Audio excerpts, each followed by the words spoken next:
everybody, welcome back to the Sublimation Life. Today we're going to be working with the DTF Sublimation hack. If you haven't already seen the original video and tutorial on how we do this method, I'll link it right up above and below in the descriptions for you to check out the full tutorial and method. Today though, we're just going to do a test versus curing and non-curing the adhesive powder. Again, if you don't know what that means, go check out the original tutorial and you'll know what we're talking about, and then come on back to this one.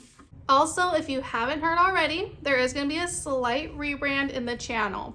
Nothing major, we're just going to be changing our name and also including more crafts. We're still going to be doing sublimation and a lot of it, but we're still going to redirect so that we can include more crafts, such as the cardstock crafts that you've been seeing in recent tutorials. Now, let's jump on in to what we're working on today.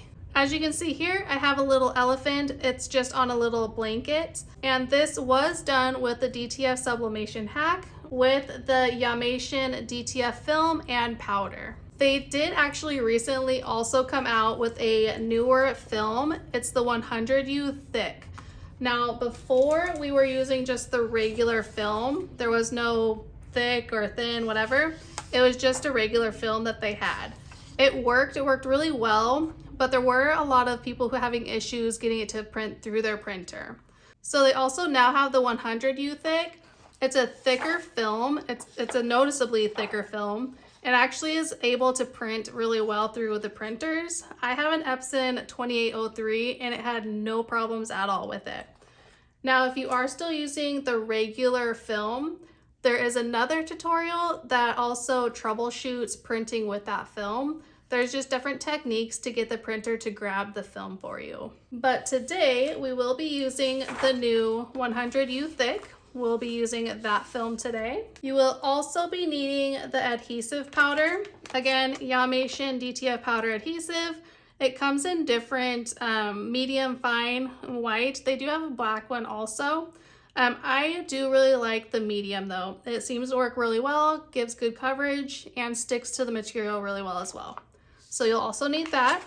Along with the Yamation DTF transfer film and adhesive powder, I use my Epson 2803 printer with the Hiipoo Sublimation ink, which you can get from Amazon. I'll also link that down below as well. You will need a heat press. Any heat press works well, the bigger the better. I have the Tusy swing away heat press, works really well, especially when curing the adhesive powder. And then I'll talk about this part later, but it is optional. You'll just need some coverage as normal. I use parchment paper. It works really well for me. All right, now let's go ahead and jump into testing the cure versus the non-curing.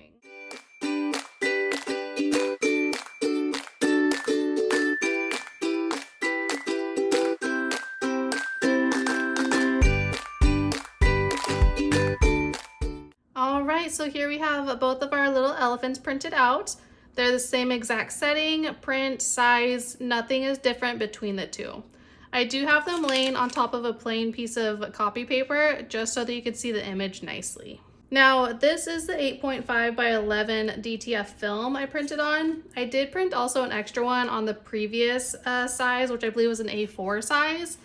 And it obviously makes a difference in the size as well. You can see the smaller size versus the larger size. So if you're using the original one, you get smaller prints, still works really nice, but the larger 8.5 by 11 paper, you can print larger images. All right, so now we're gonna put our adhesive powder down. You'll put it on both images. We'll cure one of them and leave one uncured. We'll see which one does the best when we go ahead and press it. Okay, so you can see I did a pretty good layer on both of them. I'll go ahead and spread it out. And I feel like it actually grabs on better to the 100U paper than it did the original one.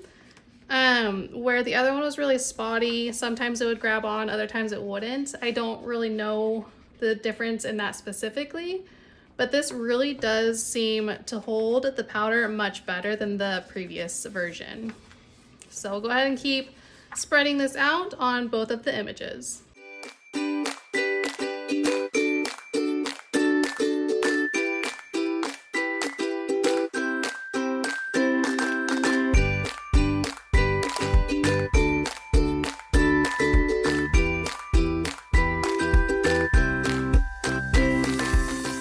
Okay, we have powder on both of our images here now.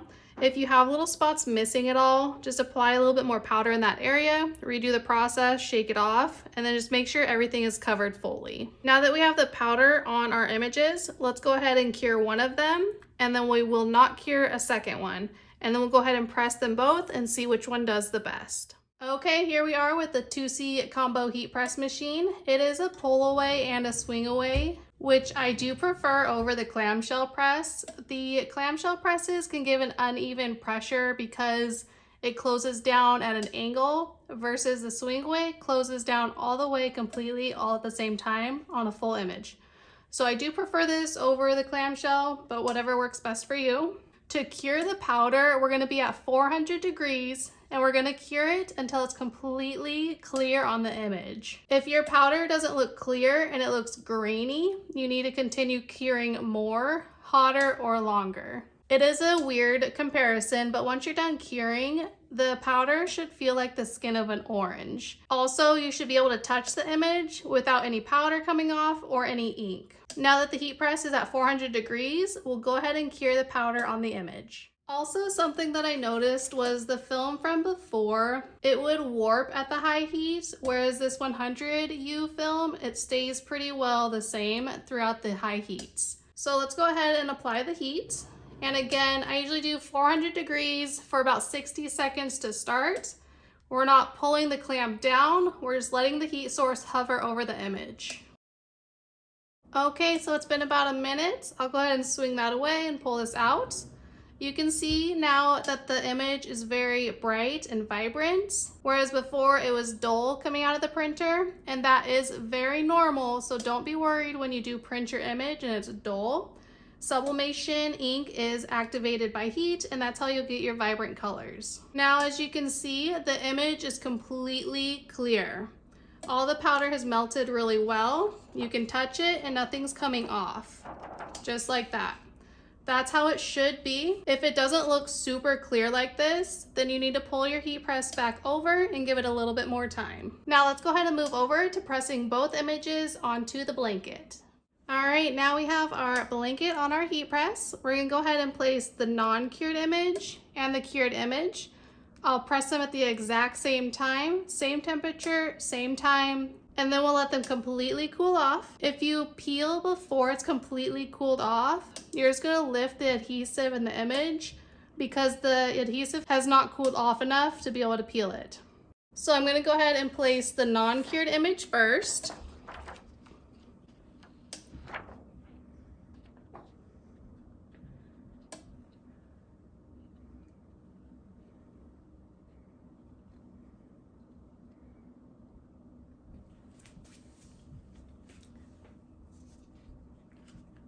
And then we'll go ahead and place the cured image.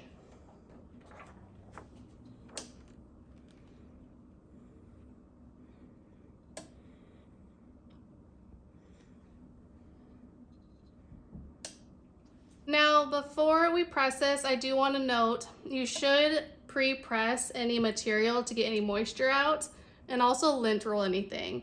It's just a test for me, so I didn't bother to do that. But always make sure to pre-press and lint roll. I have found with the DTF film, you don't necessarily need to cover it with anything, but I still like to just in case. I use parchment paper. People say you shouldn't, but I've always used it and it's worked absolutely perfectly for me. Whatever works best for you, works for you.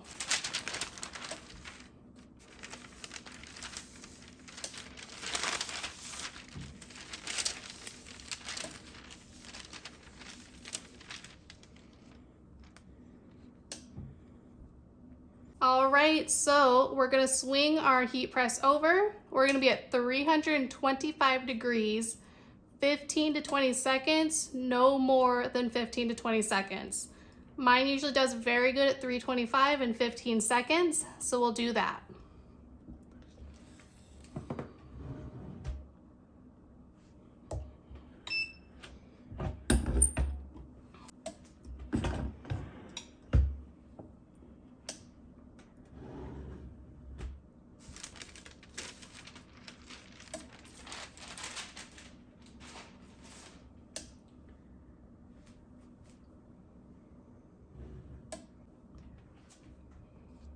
All right, so we did our press. You can see both images are very vibrant actually. I'm very surprised by the non-cured one. It is actually just as vibrant as the cured one. The colors are really pretty. I do notice this flower is a little bit more vibrant, maybe even through here, but it still gives really nice colors. But again, the main test is to see what's gonna stay on the material the best. So let's go ahead and let these fully cool off. I like to take mine off of the press because your press is hot. Put it usually next to a window or a door, just somewhere for it to cool off. Usually takes about 5 minutes. All right, so here we are with our completely cooled off images. So we'll go ahead and do our peel test. I'm gonna start with the non-cured and then go with the cured. Let's see what happens. So when you are peeling, I don't like to just rip it off because then pieces of the image come off. I do like to take my time, kind of fold it over, and then just slowly peel back, just like that. So already with the non-cured version, I'm seeing pieces of the image not staying on. And it's very spotty, very patchy.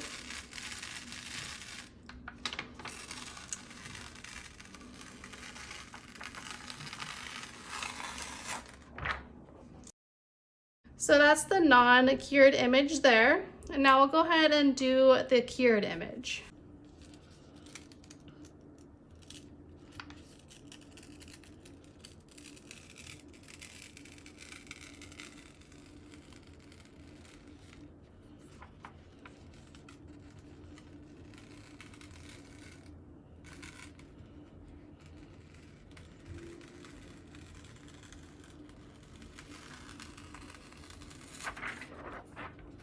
All right, so both images have been peeled. I definitely see a clear winner. With the non-cured image, there's a lot of speckling. A lot of the image actually did lift up, right around here especially, right up around this area especially. For the cured image, it's very solid actually. The colors are still very vibrant all over. All right, there you have it. The test between non-cured and cured. I see a definite clear winner. But let me know what you think in the comments. Which one do you prefer, non-cured or cured? If you enjoyed this tutorial, go ahead and boop that like button, subscribe to the channel, and share for others so that they can get helped as well. Have a wonderful day and happy crafting.